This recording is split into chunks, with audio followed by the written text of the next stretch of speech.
It was a beautiful day today, huh?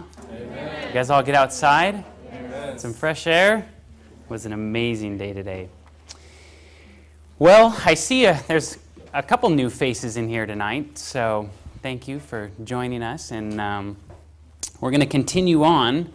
Tonight's message has a special place in my heart, because as I was in Hollywood in Los Angeles, I wanted to be an actor so bad. I lived, breathed, slept. I studied everything that actors had to do. So if you could, acting was my idol.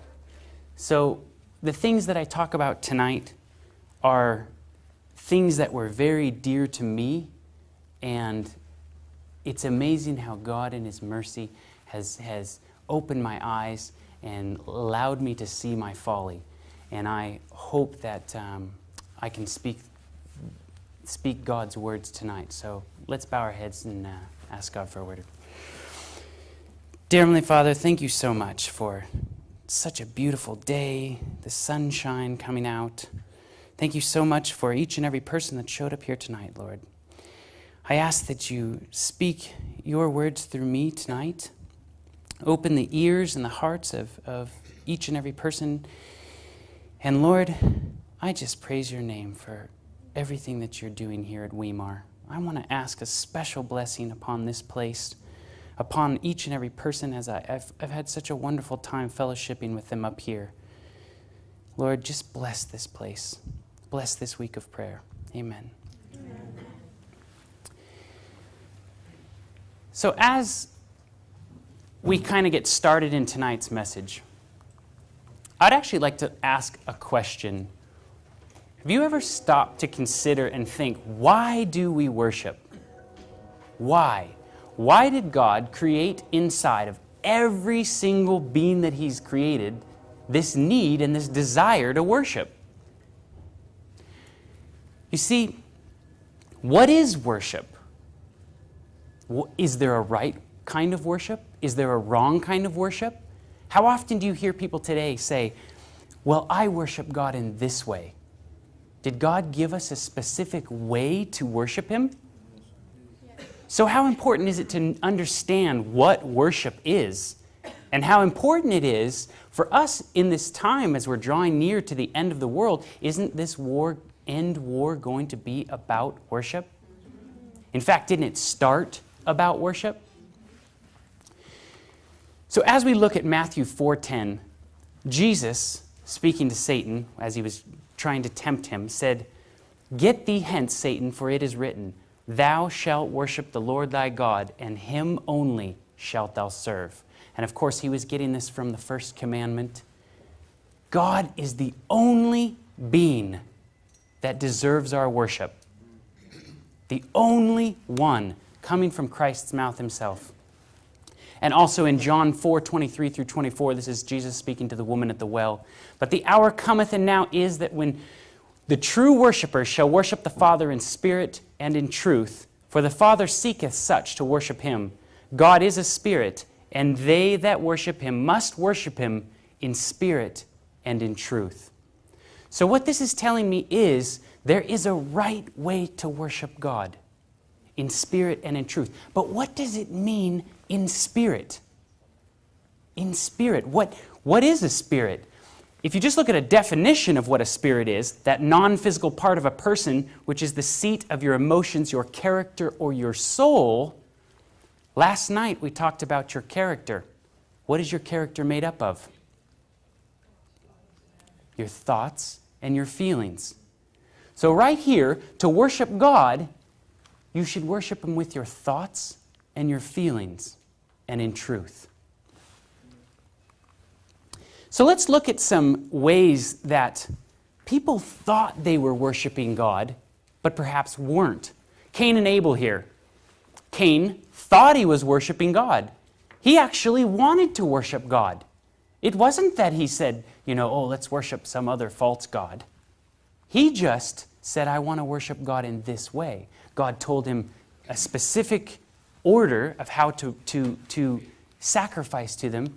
And of course, what happened? God was displeased with him. he became angry with his brother and committed the first murder. If we look at the children of Israel, right when Moses went up into the mountain to get the 10 Commandments, and they couldn't even wait for 30 days.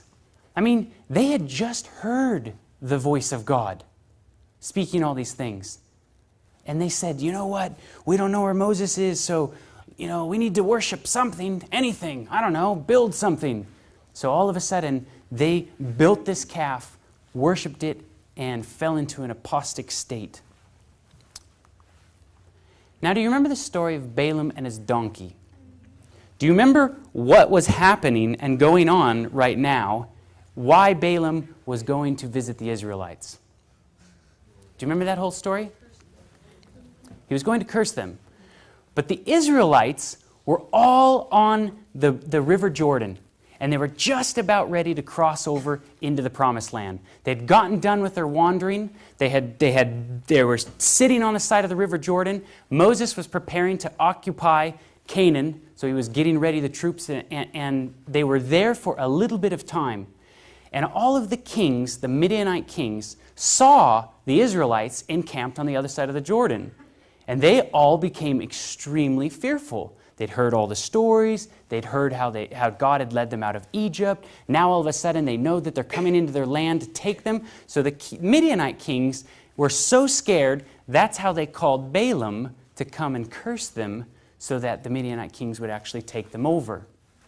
Now, if you remember, Balaam said, of course, I can't do anything that God doesn't want me to do, so he went out there to go and curse them, but he ended up blessing them 3 times. Well, the Midianite kings were so angry with him that they sent him back. And, of course, Balaam, because he wanted the money that they were offering to him, came back to them, and he said, you know what? I got a way. I got a way that you can defeat the Israelite army. And they said, okay, we're listening. He said, if you get them to worship anything other than their God will be displeased with them and you will be able to have your way with them. So they thought, okay, this is a great idea. How do we do that? At Balaam's request, he said, start throwing some parties. Start throwing some parties, invite a few of the Israelites, send a few of your women into their camp, and before you know it, they'll witness how you guys worship your gods, and they will fall away from their God. And that's exactly what happened. They started sending in 1, 2, maybe 3 Israelite women at a time, until before they knew it, a lot of the Israelites were going to their parties, bowing down, worshiping to their idols, bringing them back into their camp. And by the time Moses realized what was going on, he had to make a decree. The decree came, you have to slay every single person that was involved in this false worship. Can you imagine? Your brothers, your sisters, these people that you've been traveling around in. And they fell to a huge apostate state, and lots of people lost their lives. Oh, that's my little picture of the Promised Land there. So a warning of worship was issued. And after they have been destroyed before you, be not careful to be ensnared by inquiring about their gods, saying, how do these nations serve their gods? We will do the same. You must not worship the Lord your God in their way, because in worshiping their gods they do all kinds of detestable things. They even burn their sons and daughters in the fire as sacrifices to their gods. So they were told, don't even look at the way that they worship. Don't even open up your eyes to it. Otherwise, you might fall prey to worshiping their gods. And perhaps one of the most infamous, I guess you could say, systems of false worship that were set up was Nebuchadnezzar's golden idol. And Shadrach, Meshach, and Abednego, of course, standing up there for God. Always fascinates me about this story. How, can you imagine all those people bowing down and you are the only 3 standing up for your God? It's amazing. Amazing. And this story has huge, significant implications to us today. These false systems of worship that are set up today. You see, Nebuchadnezzar got his idea for this idol from his dream, right? The dream saying that your kingdom will not stand forever. So what does Nebuchadnezzar do? He builds his golden idol to basically say, no, no, no, no, the whole thing's going to be gold the whole time. Our kingdom will never fall. And in fact, that's, I think, why the artists always portray him with his arms crossed. It's kind of an arrogant pose, if you will. Well, you know, we have a lot of false systems of worship set up today. And in fact, we have a false system of worship set up today that has such striking similarities to this story. Does anybody know what this is? Interesting. There's a golden idol. A big golden idol. The Oscars. Better known as the Academy Awards. That's funny. It kind of has that same golden, arrogant pose. In fact, here they're saying the one, the only, the Oscars. What does it mean to worship? To treat someone or something with a reverence or adoration appropriate to a deity? Or number two, honor given to somebody in recognition of their merit. Isn't that what they do at the Oscars? Aren't they giving someone recognition of something because of their merits? And you know how many people, by definition, they're treating them like a deity. The Academy Awards, or the Oscars, is typically the second most watched show each year. Roughly 40 million people watch the Academy Awards each year. 40 million people. Do you know what the number one most watched show is? The Super Bowl. You are correct. Almost 100 million people watch the Super Bowl. So, here we have a ceremony that happens that's the second most watched thing by people's eyes in the world. And by a worldly definition, it's basically a worship service. Now I'm going to show you a clip. Stephen Colbert and Jon Stewart are presenting at what they call the Golden Globes. There's lots of these little different things, the Grammys, the Golden Globes, they honor television, Oscars honors film and movies. So Stephen Colbert and Jon Stewart are going to tell you exactly what this little tiny golden idol is to them.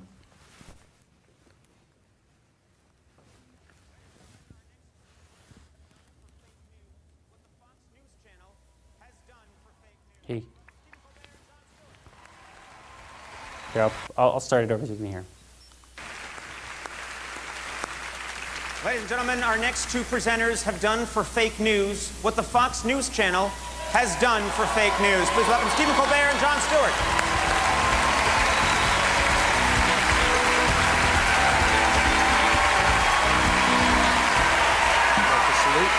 Give a salute. Thank you. Thank you very much. It's a pleasure to be here tonight. Good evening, godless sodomites.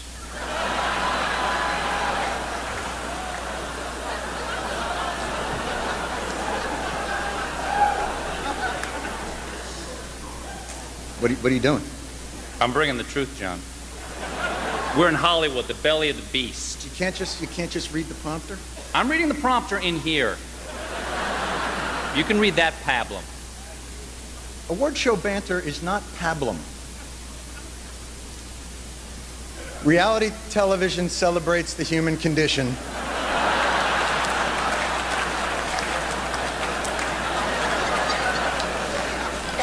By illuminating what's extraordinary in the ordinary person. It warps the minds of our children and weakens the resolve of our allies.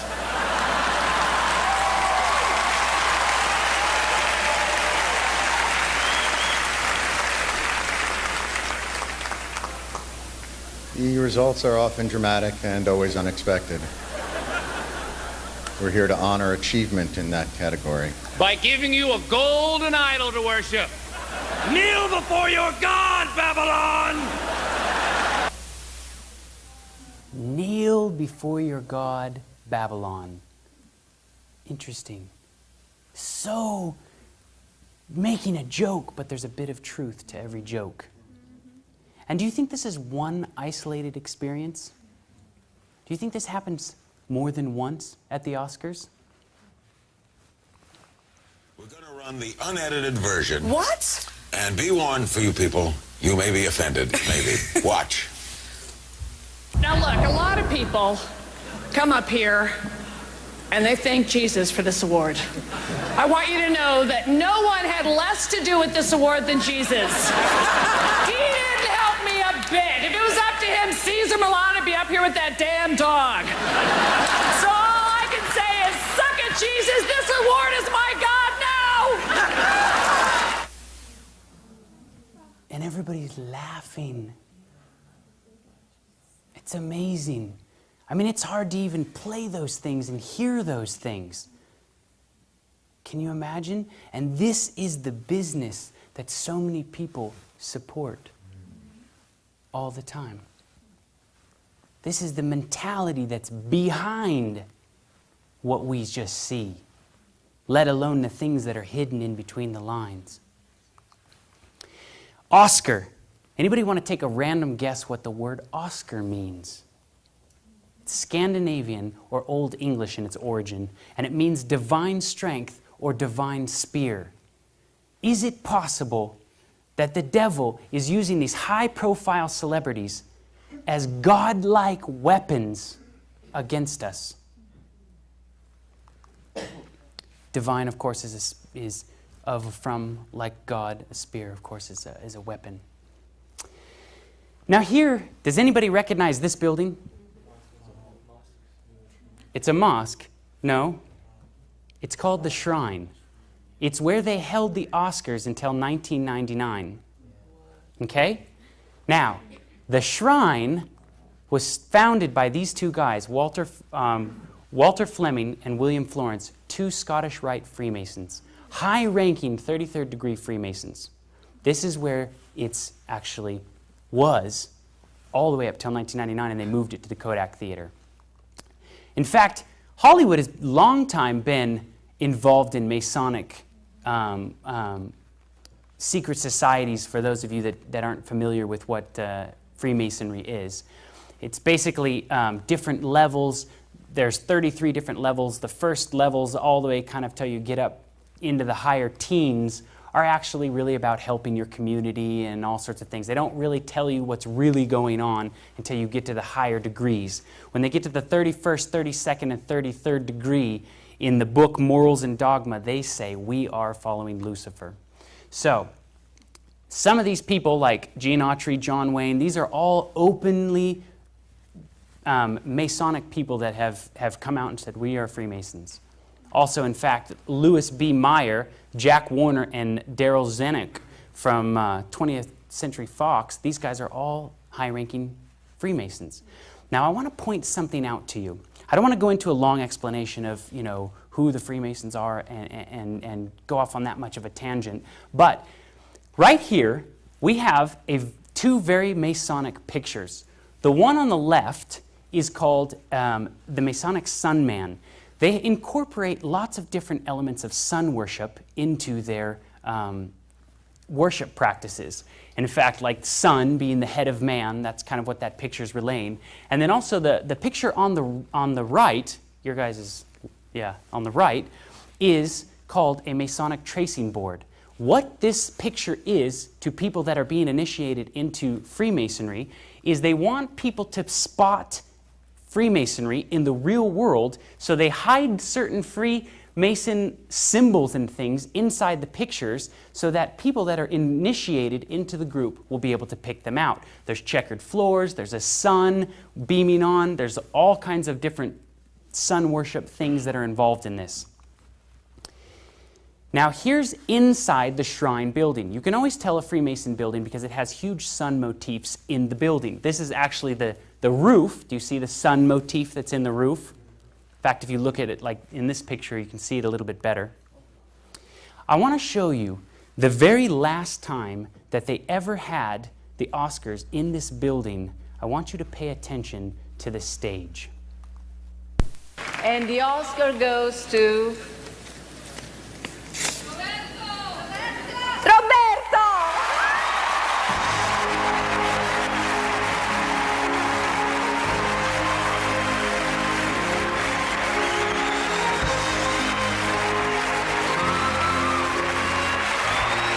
is Italy's 26th nomination and its 10th Academy Award.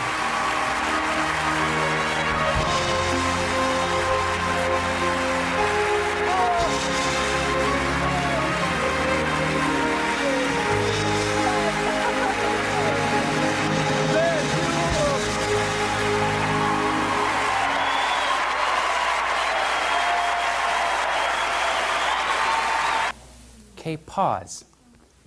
This is a Masonic tracing board so that you will be able to spot Freemasonry. Checkered floor, archways, archways, sun motif in the top beaming down onto an altar. Look at this shot. Sun motif beaming down onto an altar. This is basically Freemasonry stamping this, saying we own this thing.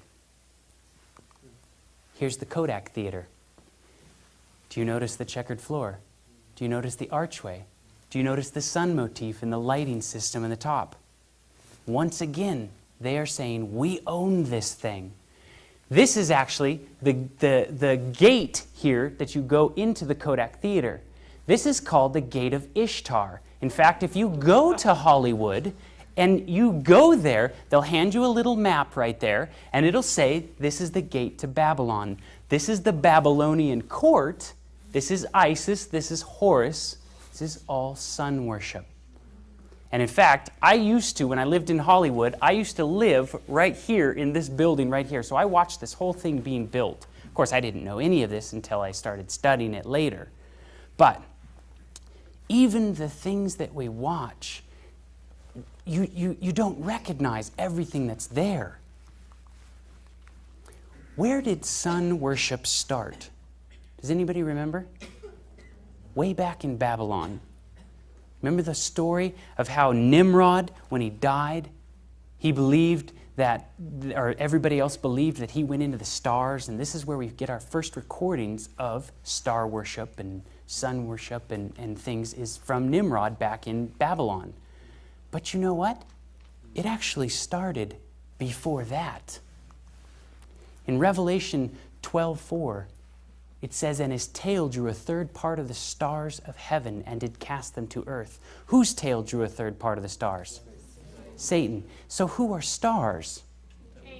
The angels. So angels that are cast down to earth, called stars, are now fallen stars. Do we still worship the stars today?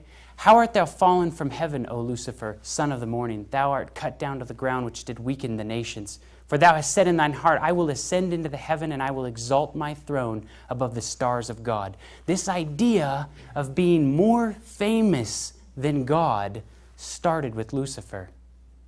But now he's repackaged this and put it back into human form, because we have stars today that are still being worshipped.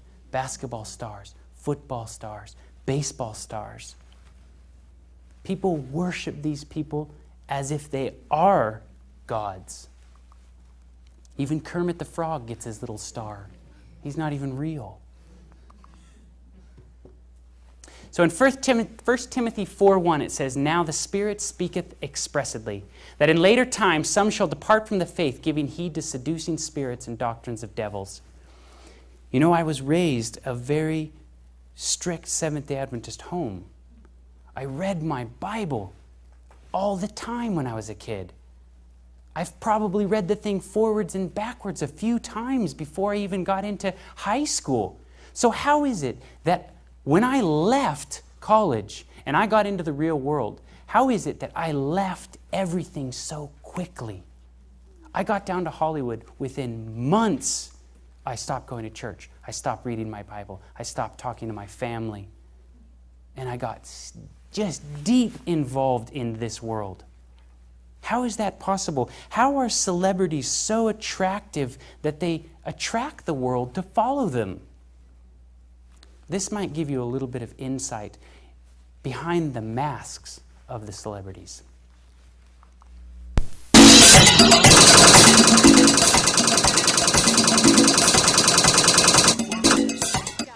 Was so electrifying that it came through.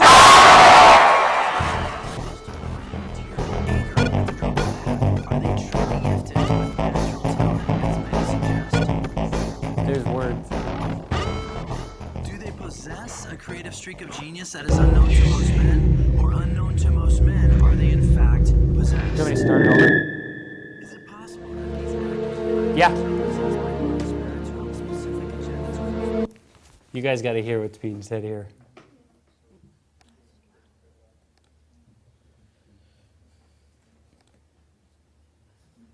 And then turn the volume all the way up.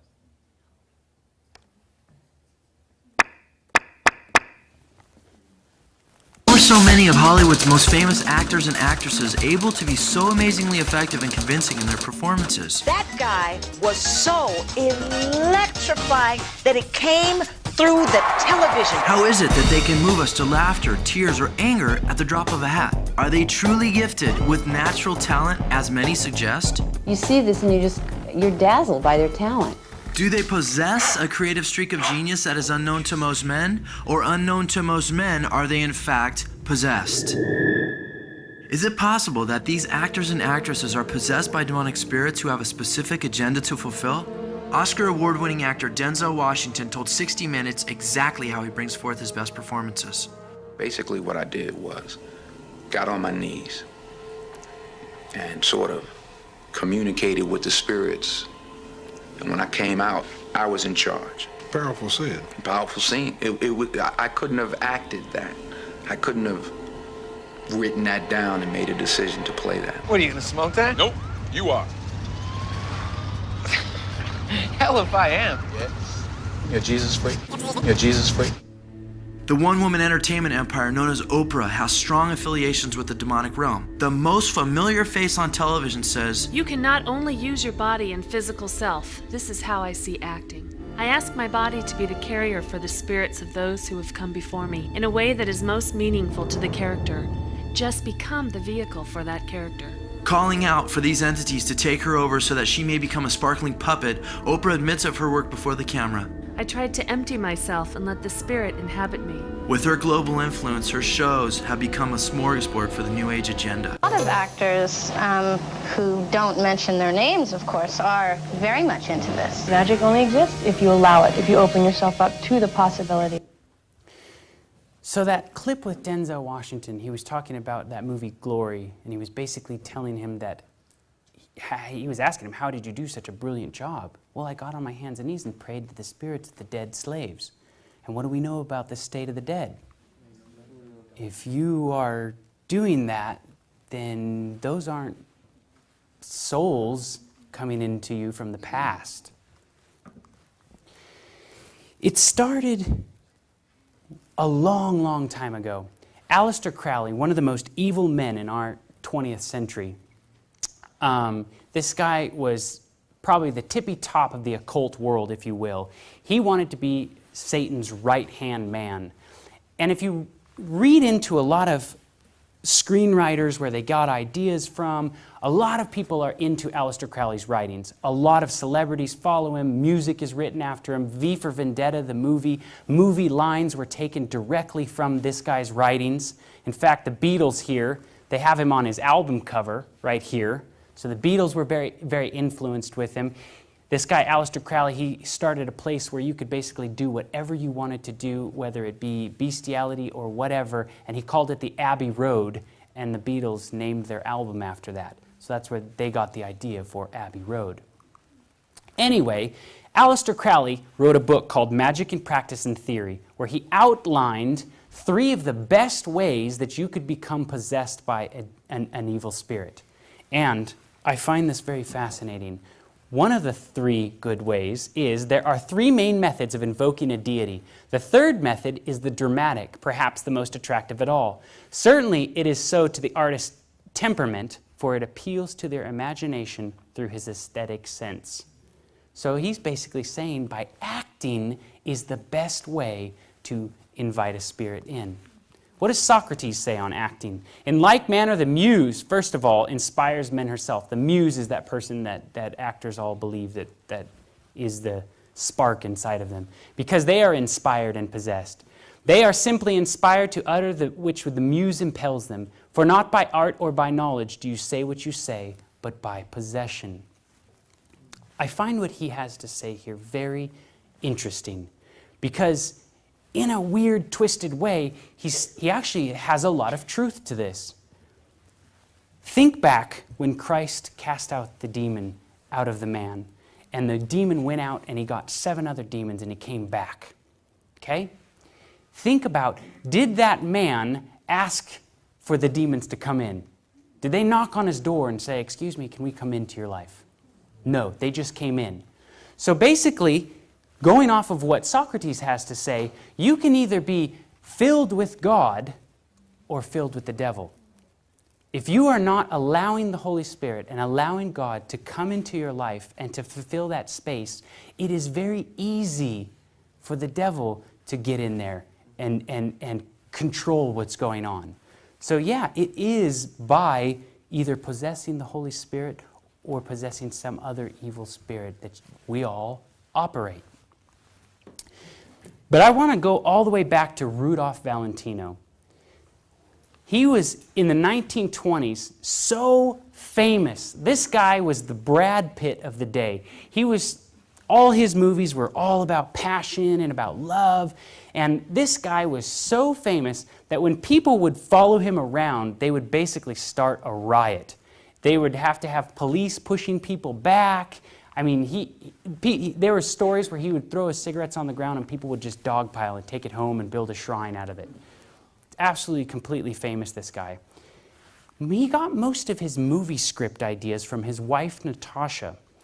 And in a documentary about Natasha, it says every night Valentino's wife, Natasha, would hold a seance calling forth from the spirit world to help her in a creative undertaking.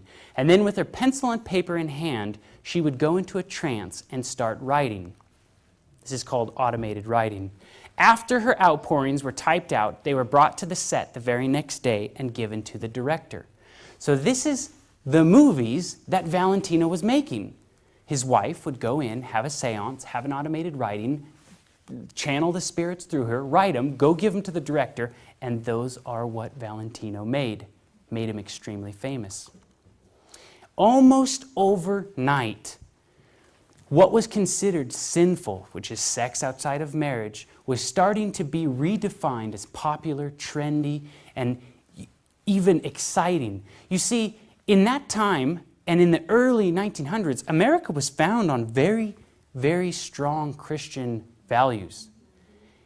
So the devil has to start to unlock those Christian values. Well, of course, a little bit later, Mae West starts to hit the scene. Mae West was such a huge influence in the world and the way that men viewed their spouses or their partners, or even women for that matter. She started to completely change the ideas in people's heads that, you know what, you don't have to be married. And this is what Mae West had to contribute. 1930s, motion pictures were one of the mainstays of the Great Depression, and attendance to movie theaters skyrocketed. Hello, folks. I wish you were up here at Mr. Grauman's Beautiful Theater to see the grand opening of premiere of my new picture, I'm No Angel. Of course, I didn't call it I'm No Angel for nothing. Don't forget, come up and see me sometime. Movie star Mae West was also known as the Queen of Sex and the Statue of Libido. Her work helped to topple the biblical sexual boundaries that were deeply embedded in the people of the early 20th century. She can have a romance with somebody outside of wedlock. I've got another man in my life. It was pretty raw. I don't know how many that makes. It was pretty raunchy for that era. Well, when I'm good, I'm very good. But when I'm bad, I'm better. No star had greater impact in the long run than Mae West. Mae West was a one-woman sexual revolution. So Mae West starts to open up the door to unlocking marriages and starting to have women go, you know what, I can have more than one partner. Here's what her psychic, Kenny Kingston, said about her. When she was upset that no one had been able to come up with a script idea, she had walked about her room saying, "Forces, forces, come to me, help me write a script." And when she would begin to hear voices and images, the plot was revealed to her. Mae would summon stenographers to work with her around the clock, and she would lie in bed in a trance-like state, dictating as the spirits entered. And if you look at Mae West's movies, it doesn't take a far stretch. Mae West, I'm no angel. The sensational Mae West. I mean, these are things that are just very horrible things for this time period. And then Marilyn Monroe hits the scene. Marilyn Monroe, is there anybody in this room that does not know who Marilyn Monroe is? Really? Wow. Praise God. This is known on this planet right now as the most famous woman in our 19th century. More people know who this person is than you can possibly imagine. And that's the first time I've actually had in an audience people raise their hand and absolutely not know that are above the age of 10. So here's what Marilyn Monroe has to contribute to this. 7-year itch blew the lid off 1950s conservatism. Hey, wait a minute! It shocked audiences with its irreverent look at marital infidelity. I mean, I wouldn't be lying on the floor in the middle of the night in some man's apartment drinking champagne if he wasn't married. And showcased Marilyn Monroe in her most sexually suggestive role to date.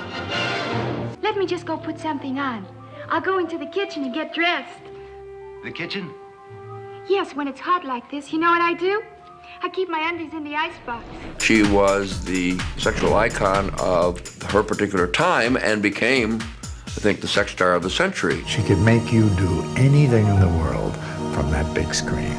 That what has Marilyn Monroe got that a million other women have and prefer not to show? Well, it's pretty vulgar if you ask me. I have a message for your wife. You can see those early signs of changing values. I'd like to stay here with you tonight. I'd like to sleep here. I think it's very nice, but I'd rather it were me. I think it's wonderful. I think it's wonderful, wonderful, wonderful. Very nice. Some girl. Monroe attributed her ability to affect the public to other entities that would inhabit her and take her over. She was known for entering into deep trances before each scene. One of Monroe's close personal psychics recalled how she would draw attention from the spirit world, asking for their guidance. When she saw a camera, any camera, she lit up and was totally different. The moment the shot was over, she fell back into her not very interesting position. And I don't know how to explain that. Interesting. So here's somebody that was even in a account with her saying that she was completely different. All of a sudden you turn on the cameras and then you turn them off and she was just totally a different person, but involved in the spirit world. And if you have seen any documentaries about Marilyn Monroe, she was a tortured soul, tortured, lived a horrible life, and just completely unhappy. Here's what she says. She was quoted saying, "Jacqueline Hyde, more than two. I'm so many people sometimes they shock me. I wish it was just me." And if you look at some of Marilyn Monroe's movies, it doesn't take a far stretch to understand where these are coming from. It's dedicated to the new Marilyn Monroe doctrine. Let's make love. Don't bother to knock. A wicked sensation of the lonely girl in room 809. And today, we're so bombarded with sexual content that we don't even blink an eye. Original Sin, Zack and Miri make a porno, Sex Drive, it's all about losing your virginity. I mean, these things are just pumping at us at this crazy rate today. It's amazing that our kids are even growing up with somewhat of morals. I Love Lucy. What could possibly be wrong with I Love Lucy? I've seen every episode of I Love Lucy. I'm sure probably some of you in here could say the same thing. But here's how subtle the devil is. I really want to show you this. Let's look at I Love Lucy, or Lucille Ball rather. She became a television actress after the promptings of this woman, Carole Lombard. Okay? She was a major film actress at the time, and it was known as career suicide if she would come down to the little screen. Just people did not do that. But because actress Carole Lombard here, it was because of the spirit of actress Carole Lombard who guided Lucille Ball into taking a chance on television and accepting the offer to star in I Love Lucy. The glamorous comedian who had died in an airplane crash in 1942 appeared to Lucy in 1951. So what do we know about the state of the dead? And because Lucille Ball accepted the spirit's urging to take a chance, honey, she made television history. Now I want you to think, what was I Love Lucy all about? Hey, I'll tell him the truth. Don't you dare! How many times did you hear that? Tell him the truth. Don't you dare. What it was basically a manipulative, lying woman who was constantly trying to deceive her husband and everybody else around her, wrapped in laughter. Wrapped in laughter, because laughter gets you in the door. And you see how it's coming from many different angles? You have the Marilyn Monroe type that are starting to unlock the sexual bonds between a man and a woman. Then you have things like this that are coming and unlocking just the honesty between everybody. Should be no question why we have such a divorce rate today. Because these are the things that everybody grew up on. In fact, today we have shows, we don't even hide the names anymore. Lie to Me. Jim Carrey, Liar, Liar. You know what Jim Carrey's Liar, Liar's movie was all about? Where he actually couldn't lie for a whole day. The whole movie was basically trying to say that given under certain circumstances, you should be able to lie. There is some chance out there, some way that a lie is actually okay. And that's basically what that movie was all about. There is a comic book writer named Alan Moore. He's written quite a few comic books. Watchmen just came out last year and was quite popular. V for Vendetta came out a couple of years ago. He's written some Supermans. He wrote From Hell that Johnny Depp was in. He wrote a League of Extraordinary Gentlemen, which Sean Connery was in. Alan Moore is a very open, he worships a god called Glycon. And he's very open about it. And it's a little snake god. And this is what he had to say about Glycon. What's in it for you, though, following Glycon? I believe that every single individual human being should probably make their own peace with the universe. I mean, we're all of us different emotionally, we're all different physically, intellectually. It would be really odd if we were all the same spiritually. So, I mean, that's why I have a problem with religion, per se, because religion, the very word, it comes from the same root word as ligature and ligament, and it means to be bound together in one belief, which I find a bit creepy and a bit unnatural. You can't have that conversation with a Christian fundamentalist. Yeah. The kind of what we call fundamentalism these days is basically entirely based upon 1930s tent show revivalism. Right. It goes back no further than about 80 years. And yet it's a very frightening and dangerous mindset because, I mean, as far as I understand it, at the moment, there are genuine worries that, certainly in America, that this could actually negate science, that it could drag us back into a new dark ages. Yeah.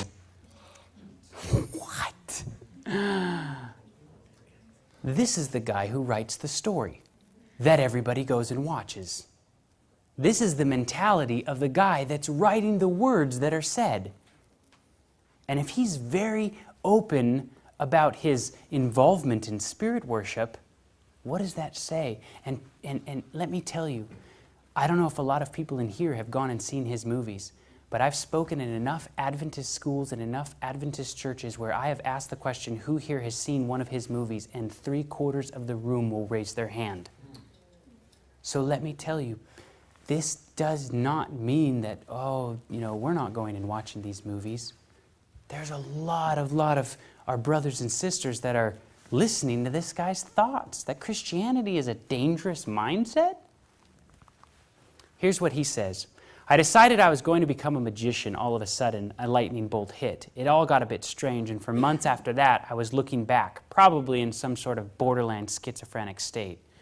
I found myself seemingly in conversation with an entity, his presence that surrounded my head, moving and speaking lucidly to me.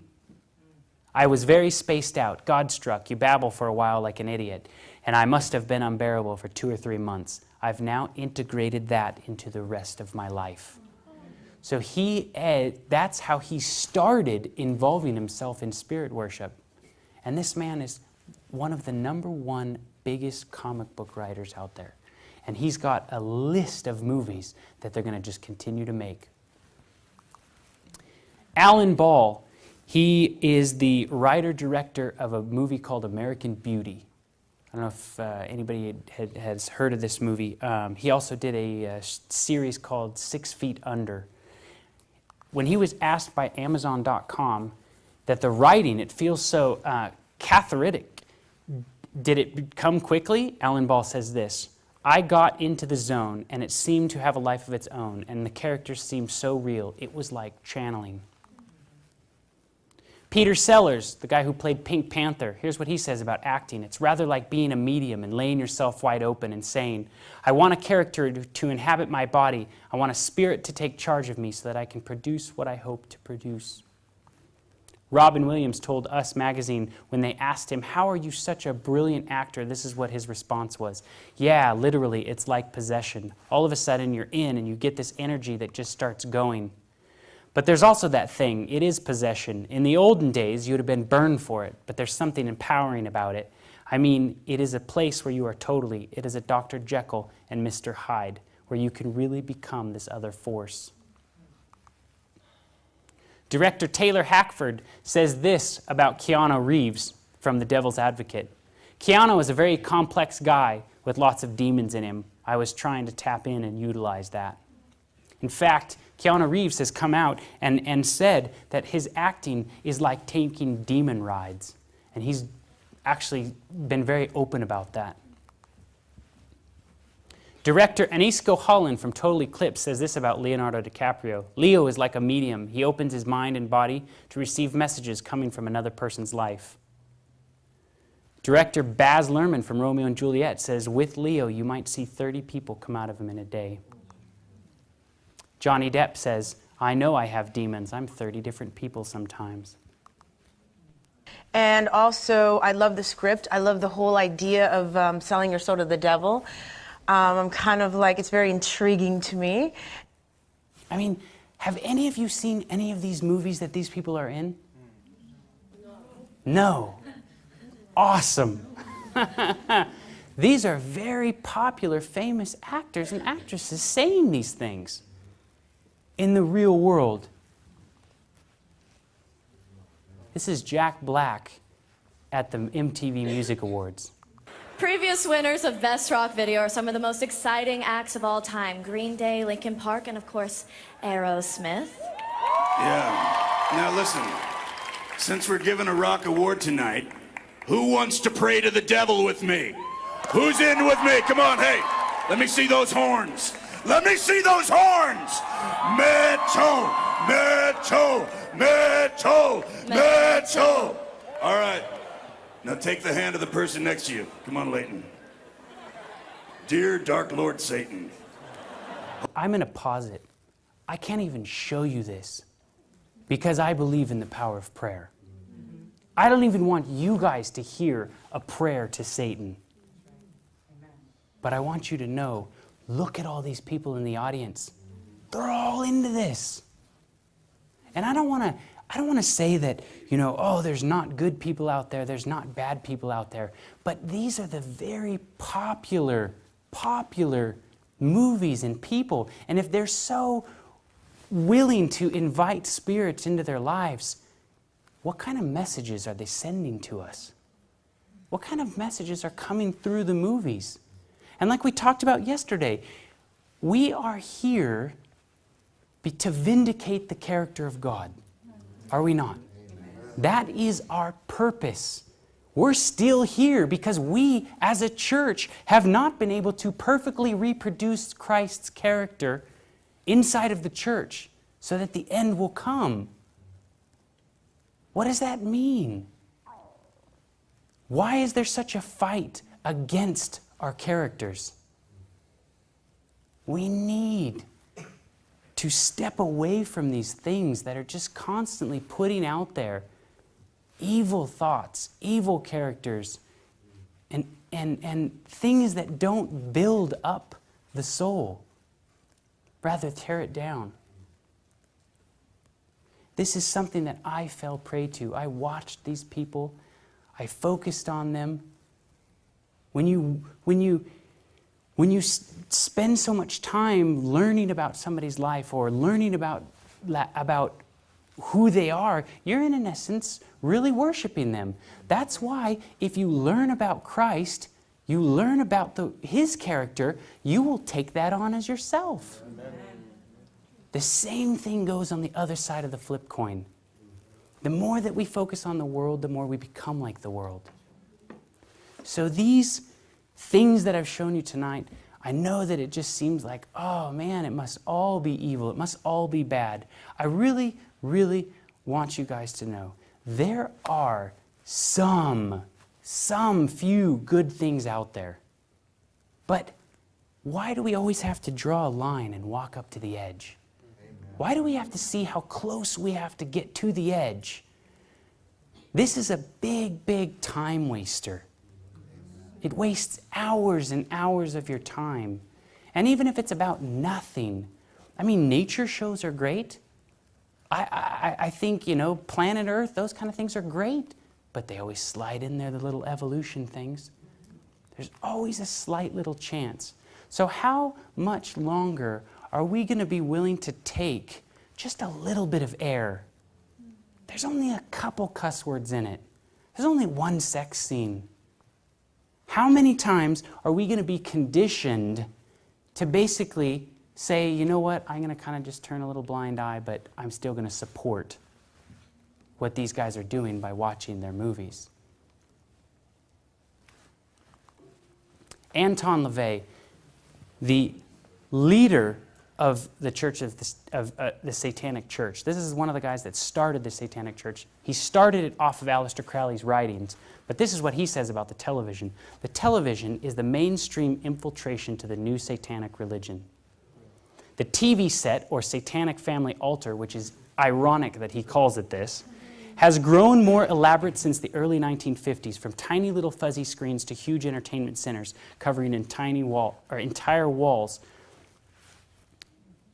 What started as an innocent respite from everyday life has now become a replacement for millions, a major religion of the masses.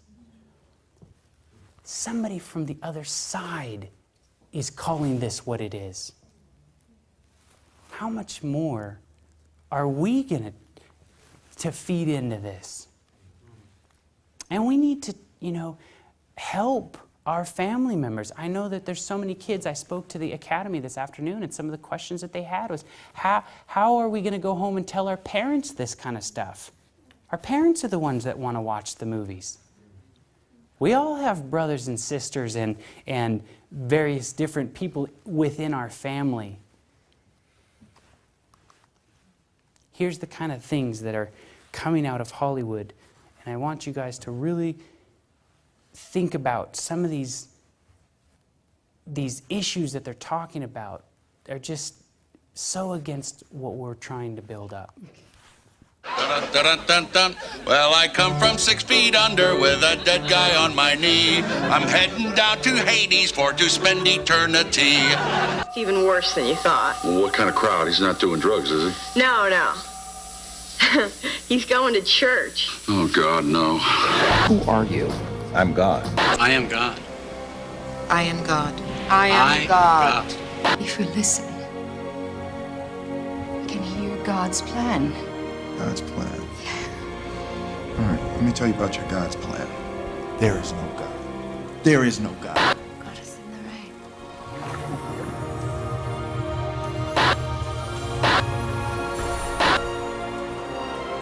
You died for nothing. Who are you carrying all those bricks for, anyway? God?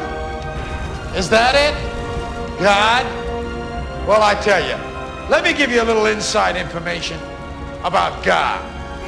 He's an absentee landlord. Worship that? Never. And these are just coming at you from all different angles. Television shows, all kinds of movies. And whether or not You may not have seen that movie. Why go watch a movie that actor has done when he can even say these words out of his mouth? By just watching, we are feeding into this. There is a work to be done, brothers and sisters. There are so many people caught up in this, and we as a church need to be out there working harder. Everybody should be involved in some sort of ministry. It doesn't matter what you do. If you work at the local gas station, there's a ministry there to help people wake up, get away from this kind of stuff. Stop focusing on the television as what the world gets their information, and start focusing on eternal things. Amen. Deuteronomy 11:16. Be careful, or you will be enticed to turn away worship and worship other gods and bow down to them.